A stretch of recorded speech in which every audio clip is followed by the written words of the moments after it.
Hey folks, I am going to try something slightly different. I am going to be playing Path of Exile because it's my lunch break, and also talking about my Diablo 4 experiences. Like, there's a lot of things about Diablo 4 that don't really set super well with me. Um, we could talk about the more MMO-ish structure. Um, and like that's all a matter of preference.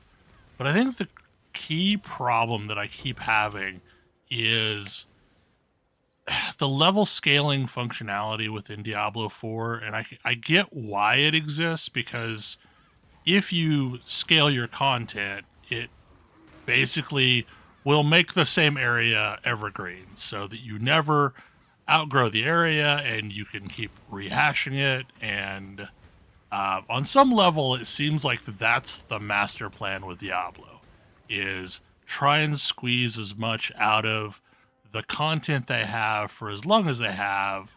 So once you've completed, world tier 1, you can move to world tier 2 and do all the content again. So that you're effectively getting your maximum out of the content that has been created by the level designers, and that makes sense. And in some games, I really like that functionality. Like in Guild Wars 2, I think it works really well. But Guild Wars 2 is also doing something where it's kind of scaling your gear and your level. So, but but most of what Guild Wars 2 is doing is it's downscaling you to an area instead of upscaling the content around you and hoping that you can survive in it. So like, zones have a fixed level in that area. And you look at this where I'm at right now. I am level 35 and I am in a 33 zone. And no matter how many times I run this will remain 33.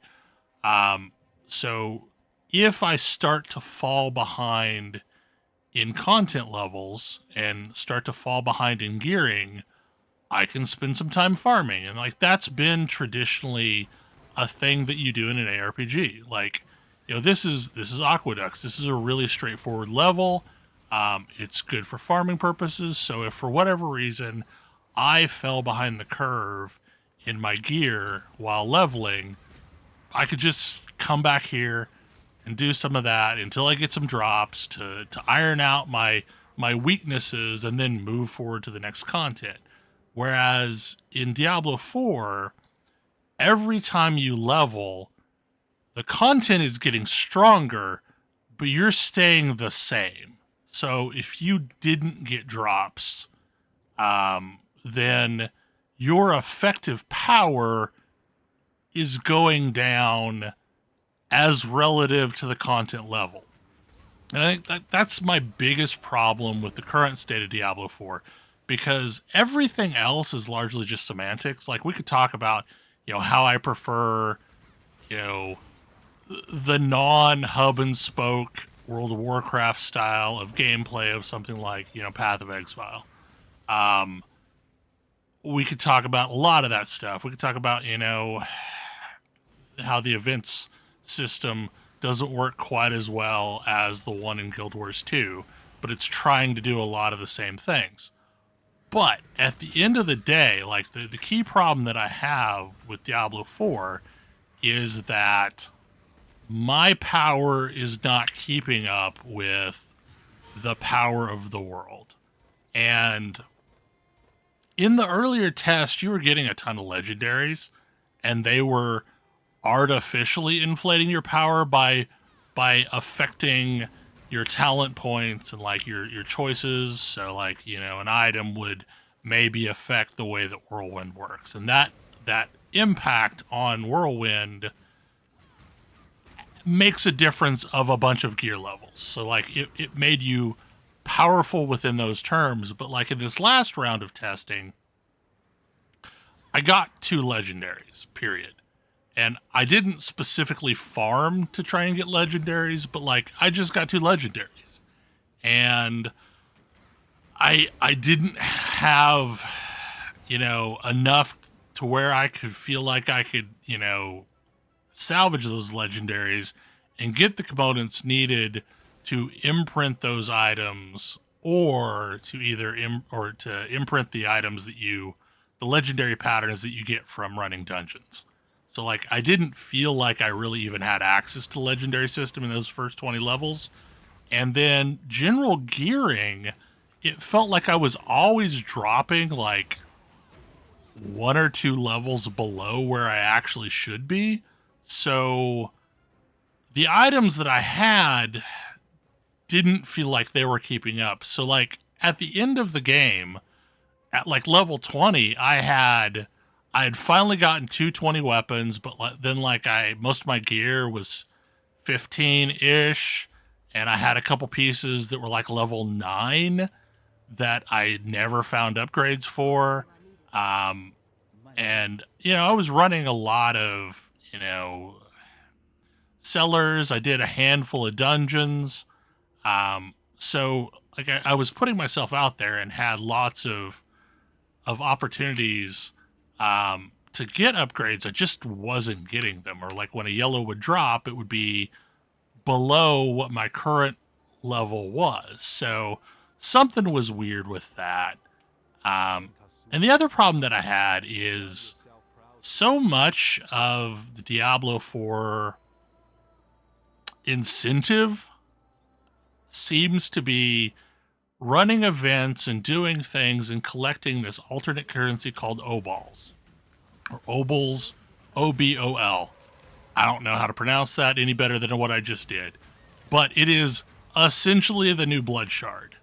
And there are vendors scattered throughout the world, and the items that you get from obols are kind of like Kadala's items. You're gambling on a specific slot.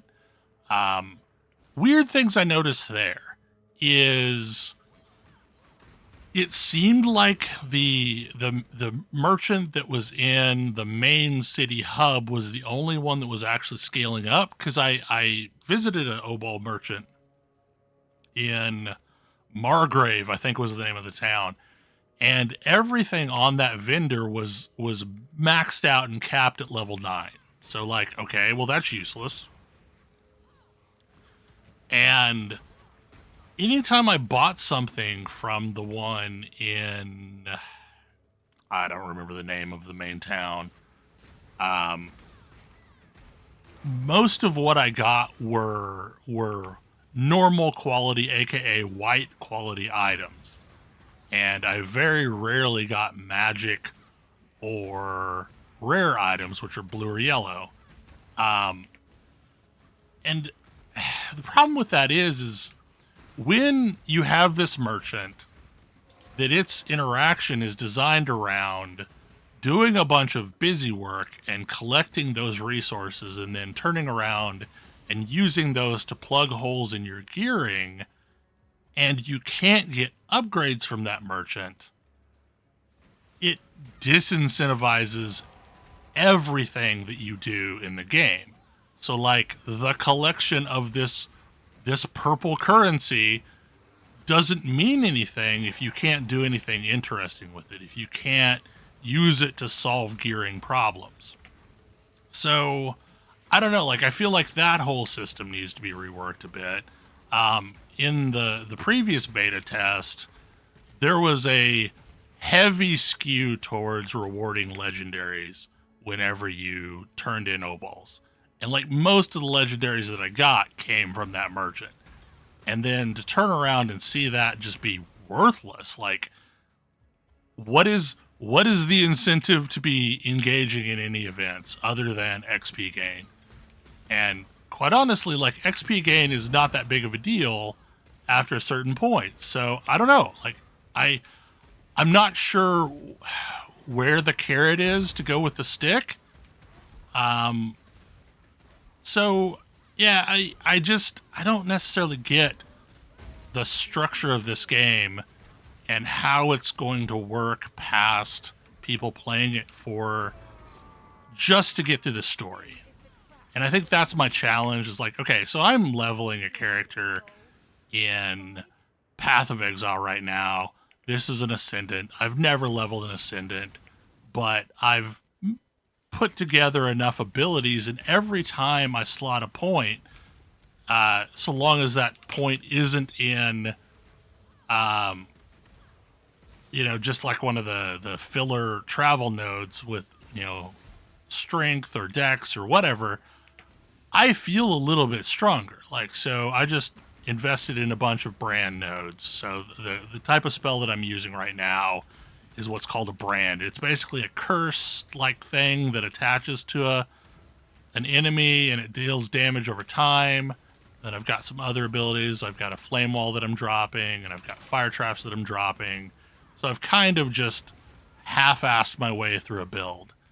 But still, not even really having a great plan in front of me, every time I put a point on the tree, it feels like I'm making a significant difference, whereas most of the points that I put into my barbarian this weekend in Diablo 4 didn't really feel like they had much of a difference. And I tried using some abilities that I just got through my gear. So like that's the weird thing about Diablo 4 is if your gear has, like, okay, so for example, this has got, plus damage to spells, okay? Well, imagine that's plus damage to a specific ability. And in Diablo 4, that item would also grant you that ability, which is kind of a new thing for ARPGs. So I had access to a lot of abilities that I hadn't put any points in. And that caused me to play with some of those abilities. So I tried playing with abilities that I had 0 points invested in the tree, like Whirlwind. And the Whirlwind felt just as strong with no investment in the tree as Upheaval did, which I had, I think, 4 points invested in the tree. So, like, that's weird. Does the tree actually matter at all? So I don't know. Like these are just some of the concerns I have about Diablo 4, and I can get over the fact that like the way I am engaging with the game is different from what I expect from an action RPG, or more specifically an ARPG, since action RPG as a term has been diluted heavily to mean things other than just Diablo. Yeah, like I can get over that. I can get over the structural differences, but the way the game incentivizes leveling is weird to me. Like I hate that it feels like your power is getting worse. And this has been something that it's not just my, recognizing this. I've heard a lot of people say the same thing. And like that is absolutely something I felt. And it didn't feel as bad with Barbarian this time as it did previously, but like it was still a thing. By the time I got to 15 to 20, which I think I got to after I recorded the podcast on Saturday, like it was really noticeable. And I was specifically doing things that I thought might give me yellow items because I felt like I needed upgrades. So I wasn't getting enough gear through just playing the story, and I felt like I had to augment it through other means. So, I don't know. I don't know if anyone will care about this video. I don't have a clue if, anything that I am saying is even vaguely cogent, but I thought I would record some of my thoughts because I've written my thoughts at length, but I've not actually talked through them in a solo manner other than like random comments I made on the podcast. Anyway, don't think this was necessarily an exciting video, but what the heck? Hopefully you enjoyed it. If you did, I guess, tell me about it. Otherwise, cool. Sorry for wasting your time. Hopefully y'all are having a good day, and I will see you in the next one of these dumb videos I record. Thanks.